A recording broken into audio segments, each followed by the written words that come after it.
ils sont là. Nicolas Canteloup avec Julie. C'est presque de l'info, c'est la revue presque de Nicolas Canteloup. Et elles sont encore en studio avec nous, Sonia Mabrouk et Rachida Dati. Sonia Mabrouk, oui. Je reçois Rachida Dati, candidate à la mairie de Paris. Est-ce que vous faites confiance, Rachida Dati, à la gestion de la maire de Paris sur le coronavirus? Écoutez, moi, Mabrouk, moi je rentre pas là-dedans, Mabrouk. Moi, je ne rentre pas dans ce... C'est un sujet suffisamment grave pour pas faire de polémique sur ce sujet.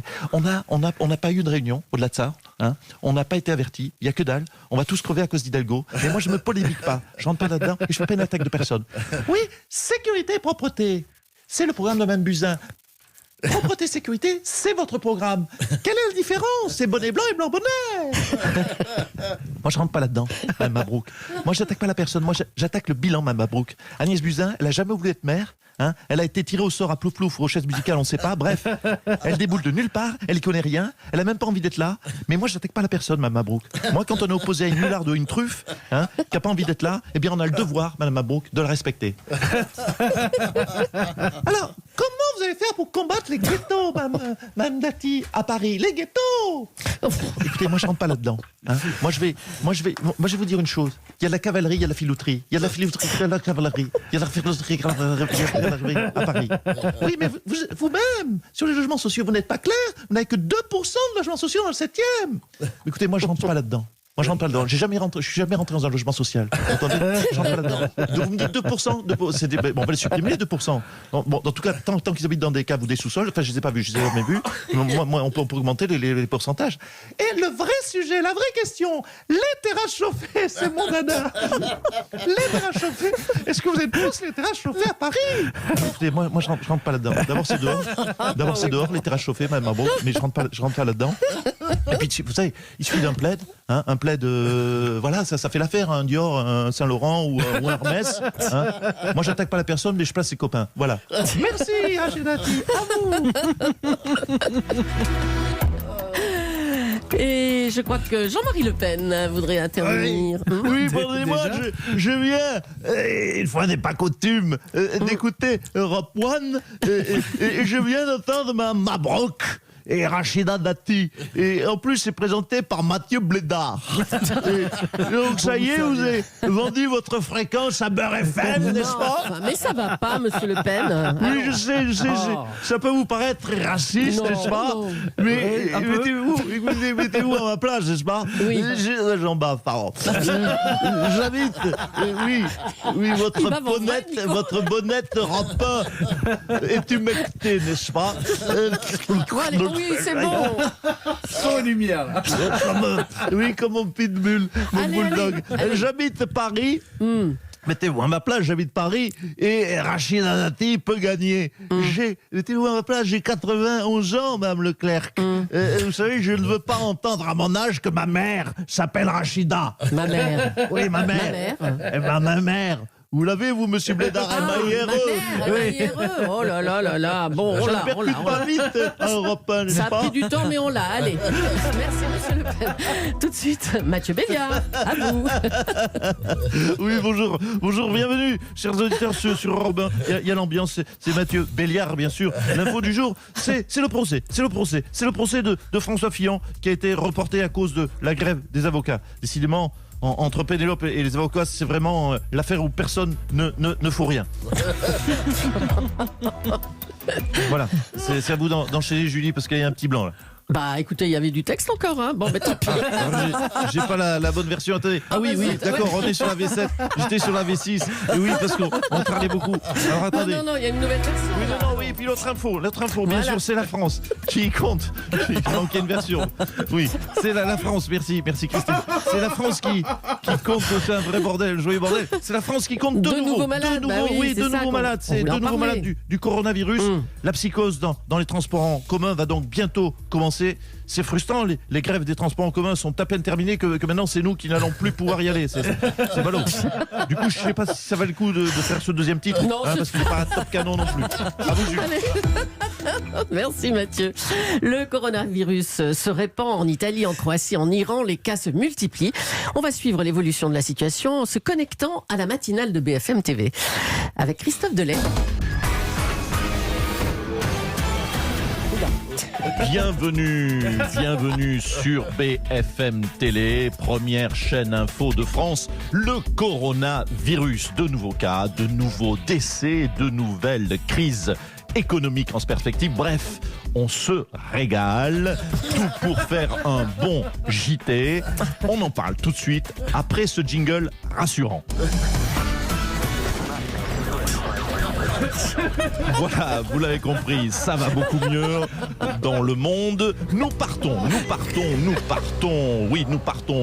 je me répète chez l'école Béliard, nous partons pour l'Italie rejoindre notre envoyé spécial Patrick Sauce et son binôme Lionel Gribiche. Patrick, vous êtes dans... Oui, tout ce qui est bouffe, ça fait rire Mathieu Béliard. Vous êtes dans un des villages où l'épidémie est la plus violente, c'est bien cela, Patrick? Oui, Christophe, la direction de la chaîne m'a envoyé ici, donc à Codogno, le foyer de la maladie le plus virulent, disons-le. Mais j'aimerais, pour tout vous dire, cher Christophe, rentrer, en fait... pourquoi vous m'avez envoyé là? Parce que il est possible que je puisse attraper un truc, là, Christophe. Effectivement, Patrick, c'est un risque à courir, mais vous êtes professionnel. On n'allait pas se contenter d'un reportage dans le 8e, où vous auriez juste interrogé une pharmacienne. Oui, bah écoutez, Patrick, on n'est pas France 3 Auvergne, où on est BFM, hein, on est sévèrement burné. Oui, bon, donc je vais essayer d'interroger un habitant. Alors, bonjour monsieur. Comment vivez-vous ce confinement? Comment vivez-vous le confinantamente? Buongiorno, ici le virus. C'est quel problème? Oh là là là. Excusez. Oh putain, il m'a toussé dessus. Putain, tu pouvais pas tousser ailleurs, espèce de connard, là. Putain, il y a des microbes partout, je suis sûr qu'il y a des microbes, je vais crever. Christophe, ramenez-moi, je vous en prie, ramenez-moi Christophe. Écoutez, mon cher Patrick, voilà, vous étiez notre envoyé spécial, vous êtes un être courageux mais surtout contagieux. Restez là-bas. Écoutez, j'étais ravi de vous connaître, cher Patrick, de travailler avec vous. Ça a été pendant toutes ces années un plaisir. Ne vous inquiétez pas, nous préviendrons de toute façon, bien sûr, comme cela se fait, votre veuve, et puis on fera un joli reportage BFM pour vos obsèques. On fera pas celle de Johnny, mais on fera le max. Vous voyez, sur BFM Télé, chers auditeurs, chers téléspectateurs, on ne recule devant rien pour vous faire vivre l'information en direct. Et sur le terrain, à vous, Paris. Merci BFM. Ce soir en Ligue des Champions, Lyon reçoit la Juventus de Turin. On est en ligne avec le maire de Lyon. Bonjour Gérard Collomb. Oui, bonjour. Alors, avec ce qui se passe dans le nord de l'Italie, vous êtes inquiet, non? Oui, tout à fait, Mme Julie, Monsieur Béliard. Je suis inquiet. Vous avez vu les derniers résultats de la Juventus. Vous avez vu les défenseurs de Lyon à côté de cela. On va se prendre une déculottée, je le crains. Même s'il y a tous dans Juventus. Non, mais attendez. Moi, je voulais parler du coronavirus, pas des performances de la Juve. Elle frappe la région de Turin, cette maladie, quand même. Oh non, mais là, sur ce sujet, je ne suis pas inquiet, vous savez. Pour nous, ça peut être un avantage. Jouer contre une équipe de malades, là, on peut peut-être avoir le niveau. Encore que, Cristiano Ronaldo, même avec un cancer en phase terminale, pourrait encore se taper 25 Lyonnais à l'apéritif. Non. Alors, avec juste un coronavirus, ça risque d'être un peu léger. En plus, si ça se trouve, malheureusement, il ne l'a pas attrapé. Non, mais et parmi les supporters, 3000 supporters vont arriver de Turin. Comment ça, 3000? Oui, pour le match ce soir. Non. Mais si. Ah oui, ils partent ce matin, ils arrivent ce soir. Non, alors ça, je m'inscris en faux. Ça ne va pas du tout. Non, autant battre une équipe de moribonds qui crachent leurs poumons, pourquoi pas? Mais autant accueillir 3000 supporters du FC Contagion, non, merci. Non, attendez, 2 secondes. Brigadier, allez à la gare et repoussez-moi tout ce monde. Hein. Oui, mais écoutez, je ne sais pas, vous les repoussez avec des trucs qui font peur aux Italiens. Moi, je ne sais pas, vous leur présentez un bilan comptable à l'équilibre, par exemple, ça peut les... Oui, ou des migrants, vous leur montrez des migrants. Hein. Depuis le temps qu'on cherche une utilité aux migrants, voilà, très bien. Vous les mettez à la descente des wagons, hein, je vous assure qu'il n'y aura pas un Italien qui descendra. Eh bien, merci Gérard Collomb. Conseil à suivre.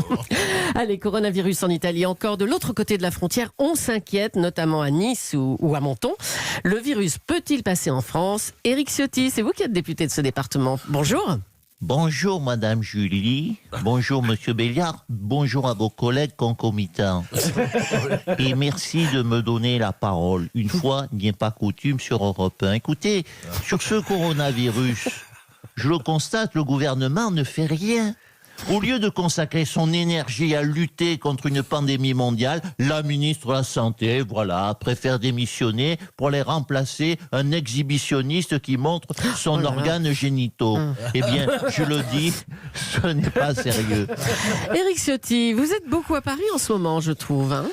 Oui, mais écoutez, c'est vrai que nous ne cachons pas le visage, nous ne voilons pas la face. C'est vrai que depuis que le coronavirus est aux portes de Nice, Ah, tiens. je passe plus de temps à l'Assemblée nationale. C'est vrai que je n'ai jamais autant fait d'actes de présence. Cela dit, pas de panique. Hein, parce que vous savez qu'après, si on panique, ça nous fait paniquer. Et du coup, après, c'est la panique. Oui, enfin bon. C'est bien dit. Ouais.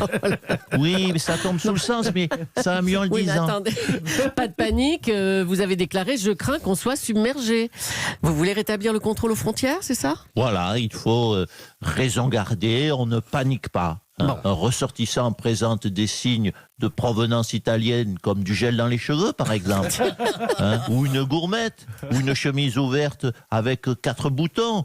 Eh bien, on lui lance un bonjourno, et s'il répond bonjourno, là on ouvre le feu à volonté, mais sans paniquer, bien sûr. Eh bien, arrivederci. Oui.